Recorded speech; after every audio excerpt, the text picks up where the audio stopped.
The Play Mornings with Steph and John replay. Good morning, world. It is March 7th, 2024. And I have good news for you, John. Oh, what is it? This might be our last high in the minuses day till Ever? next winter. Yeah, Good. I think so. Good. So it's supposed to be a high of -4 today. Okay. I know, not too bad. But then tomorrow, 2 degrees, Saturday, 7, Sunday, 5, Monday, 2, Tuesday, 7, Wednesday, 7. Good winter. Bye-bye. Bye-bye. And this is good news for me as well because I've been not shoveling. And so I've been feeling like this is the longest week of my life because Monday happened and now it's Thursday and I still am crawling over snowbanks, you know? Meanwhile, this entire time, you've been the biggest advocate for, hey, I want more snow. I wanted more snow in January. I wanted more snow in February. I never asked for more snow in March. Instagram doesn't know me at all. But they track everything we do. How is that possible? I know, but for some reason, you know how you have a certain kind of reel that it shows you all the time? Yep. The death, the dying, of people dying. one. Yeah, motorcycle accidents. Yeah.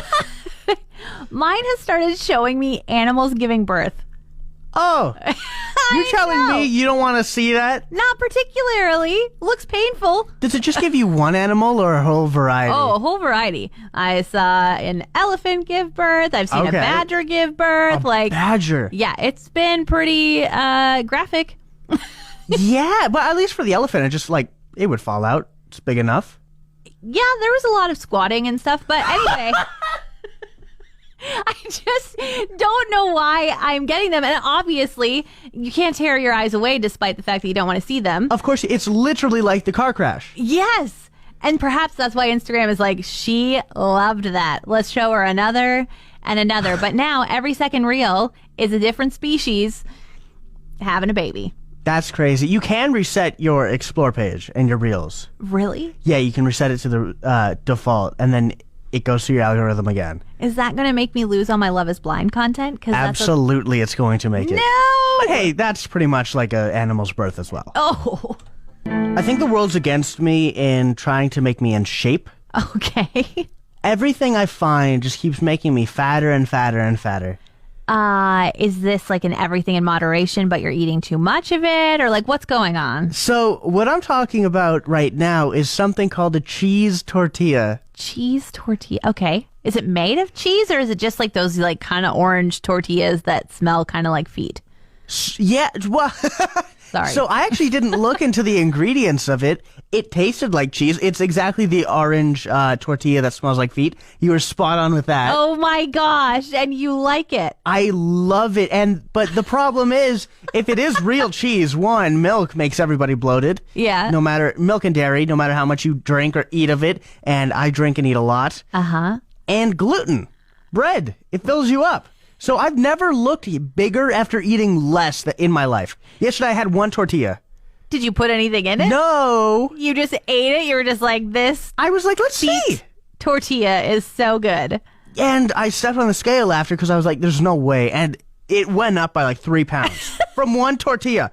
John, you can't eat a tortilla that weighs nothing and then gain 3 pounds. That's exactly what I thought too, Steph. That was why I was like, let's not have anything on it. It's cheese. It's going to fill me up, but it's not going to like make me weigh 3 tons. And did it fill you up? Yeah, it did. It did its job. And is it your favorite tortilla? Like, what's the deal here? Was this your first time trying it? It was my first ever time trying it. Not my favorite. Okay, I was gonna say, when we've sold it so well about smelling like feet and stuff, and then you're like, yeah, cheese tortilla. Well, some people might like the feet smell. It is science fair season. That's right. That's what I've heard. Yeah, there's so many schools doing it right now. I've been seeing lots of pictures of kids in front of their poster board, or what is that, a presentation board? Poster board. Yeah, poster board. Yeah, like fold. Trifold board. Yeah. Yeah. With lots of really cool projects. And yesterday I got invited to Christina Gordon to help judge the science fair. How was that? Did you judge the heck out of them? I was very kind, but they were very smart. They were so easy to judge. It was hard to choose a winner. That's why I didn't go. So we had some students doing, showing you how much sugar is in different things, like different cereals and why it's better for you. Had somebody measuring the iron in cereal by using a magnet. Pretty cool. I went to one who did composting, and they tried to use different things that would work best as fertilizer. Like they used like a banana peel, they used some tea. Really cool. But it reminded me of my days when I had to do a science fair. Okay. You also had to do science fair. Everybody has to do a science fair. Not everybody. Every time we talk about something that's like the rite of passage, you're in grade 4, you now have to do the science fair. You're like, not me. Well, if you ever want to talk about bad stuff that goes on in school, that's when I shine. But please enlighten me about what a good science fair is like. Okay, well, when I was in grade 4, my project was how much water is in fruits and vegetables. What? How did you... What? Well, back then, we didn't have any dehydrators or anything like that. So you just have to, cut up a bunch of vegetables and let them sit until they're dry and shriveled. How do you... Wait, what? You weigh them before and after and see how much water gets evaporated out of them. Oh, wow. I didn't even... Yeah, okay. I like that.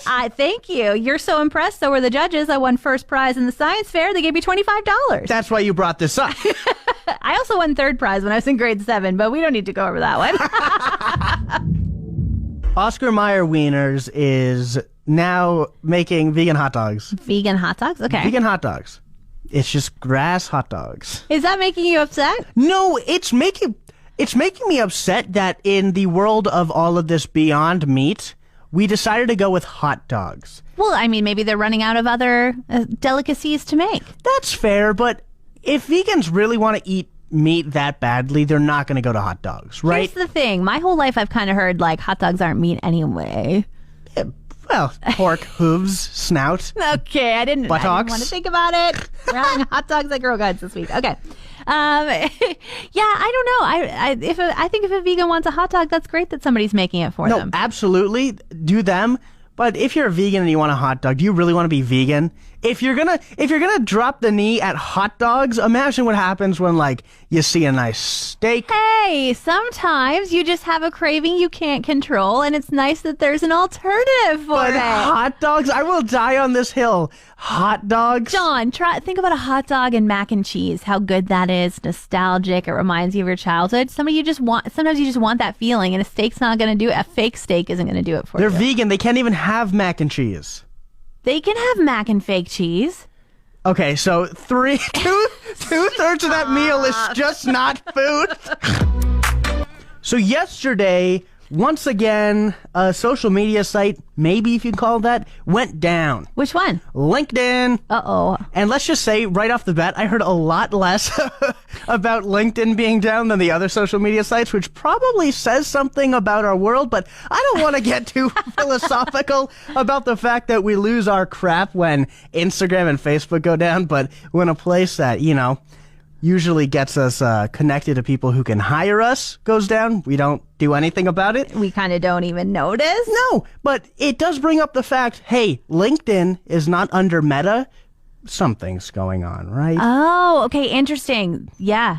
And that is weird. Does that mean that we all got hacked, though? Like Meta's just being like, we're having technical difficulties, but if LinkedIn's too, I wonder what the ransom is. Oh, for Facebook a lot. LinkedIn, what do you think is more, LinkedIn or Facebook? LinkedIn, there's more rich people on LinkedIn who probably want their LinkedIn back than there are on Facebook, point. Right?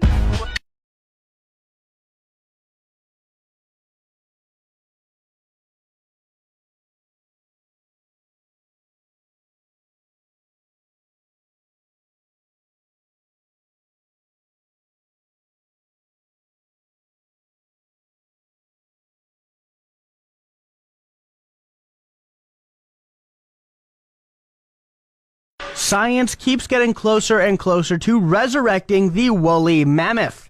Whoa, that's a huge animal. Yeah, and a huge feat. Like, that's pretty insane. What I'm picturing right now is that I went to the Royal Alberta Museum back in November. Okay. And they have a woolly mammoth skeleton there. And I literally said to my husband, like, is that real? Were they really that big? Are they bigger than, how much bigger than elephants? Because I've never seen this skeleton. To be honest, I've never been up close with an elephant, so I don't know. They might be the same size, but... Just hairy. Yeah, they don't have an elephant skeleton next to compare. Okay, well, I hope they get this off the ground because I want to see more extinct animals come back. You're kid. I feel like this is dangerous. No, well, woolly mammoth maybe, but if we brought back the dodo bird, the stupidest bird in the world, that's not gonna do anything. Okay, I thought you were gonna be like, well, let's bring back the saber-toothed tiger while we're thinking of extinct animals. No, I'm terrified of dogs. You think I'd be cool with a saber-toothed tiger? You always tell me you like cats better. I like cats, not a... I'm friends with. I think we should add a slash to our name. We're radio hosts, but we're also artists. I think that's fair. We have been working so hard this morning on pictures. We just posted them on our socials of a transport truck. Yours is a transport, right? It's something. It's something. There's a giant load, like an industrial piece of equipment that weighs 444,000 kilograms, coming up 63 tomorrow. My gosh. Yeah. And so they're saying that it can only go 60 kilometers an hour. So make your plans around that. And it's going to be taking up the shoulders. So you won't be able to pass it. Oh. And it's not just your regular transport that's carrying 444,000 kilograms. It is something that has 192 wheels. Yep. And so we just thought, like, how does that get distributed? That's a lot of wheels to have to fit underneath something. I just did it as a car. Like I think my thinking of it was, and you've seen this thing, so I think you cheated a little. My thinking of this was, why would they need to make it wider? Just make it longer. But now that I hear, they're on the shoulders of the highway, I'm like, okay, how big is this thing? Well, I think it's really big. I mean, 444,000 kilograms. You can't just you don't get to decide the shape of that. It could be a crane. I feel like a crane could fit on the normal back of the truck if it's just really long. Doesn't crane have wheels? Anyway? Yeah, but you can't drive a crane under bridges. True. Okay, so 192 wheels, and you just decided to do 2 wheels wide, 96 times. Just all the way back, just a very long vehicle. The way it's worked for every car ever since the beginning of cars. They gave us a specific notice about how big this thing is, John. I think mine is 22 wheels wide. That's too many. How big do you think a highway is? 22 wheels wide. John, I played a game at Girl Guides last night that I think doubled the weight of my purse. What was the game? Fill your purse? No, it was like a mystery item game. So I spent the afternoon yesterday cutting up recyclables, old yogurt containers. Boy, do you live the life. I know. I used some duct tape and some socks and made like a little mystery box. So you had to like put your arm in the sock and feel what the item was. Okay. But then I didn't want the girls to have the game ruined by accidentally looking in my very open reusable grocery bag. Yeah. And so I went around my house and found small items that they would be able to identify if they didn't see them and put them all in my purse. So they couldn't look in there. But then this morning, I'm coming to work and I'm like, why is my purse so heavy? It's like dragging on the ground. I feel like I'm carrying my luggage to work today. Then I opened it. It's just got like an iPhone block and a flashlight. There's a random stuff, a small rubber ducky. They're supposed to identify these? They did, John. No, they didn't. Professionals. A flashlight? Yeah, and a rubber duck. Yeah, like I thought that was going to be the hardest one. No, that has to be the easiest They one. all got it. They're so smart. Their sensory tinglers are right on. Tinglers? I don't know. TSA just got a whole lot more manageable. TSA. Okay, like at the airport? Yeah, TSA security. They're rolling out something called, I don't know, self-checkout TSA? They don't really have a nice name for it, but it's like self-checkout at the grocery store. I don't love this. Are you excited about this? Yeah, you get to go at your own pace. Exactly, and everybody goes at their own pace, and you just end up waiting in a self-checkout line that takes forever? No, they're still going to have the normal TSA, the one where your blood pressure spikes through the roof before you go on that plane, where it's like, okay, go, go, go, backpack, in the bin, shoes off, why are your shoes still on? Take your shoes off. That's still there. But they also have a nice, easy breezy one where you just, oh, here's my bin. Oh, okay, I guess I'll walk through the scanner myself. I think I love the rush of the take your backpack off, somebody directs you where to go, they tell you exactly what you need. That is, besides leaving your vacation spot, that is arguably the worst part of air travel. Are you kidding me? Picture yourself in a self-checkout line at the airport security. There's going to be one person agent who's supposed to help 15 checkouts of everybody being like, I don't have any metal. Oh, it's my belt buckle. I don't have any of this. Oh, I did have my iPad in my bag. Like, that sounds awful to me. Let's just stay in the lines, 15 of them all in a row with 4 workers at each. Then you can stay in the normal security checkout line. As I go through the nice, calm self-checkout, I'll look at you. You'll be crying because you're getting yelled at by all of these mean people, and I'll be, oh, would I like to take a survey? Sure, I'll take a survey. I have all the time in the world. I'll look at you arriving 8 hours early to the airport because that's how long it's going to take to get through that self-checkout line. Yeah, whatever. Thanks for listening. Don't forget to subscribe to the Steph and John replay. Find more Steph and John at play1037.ca.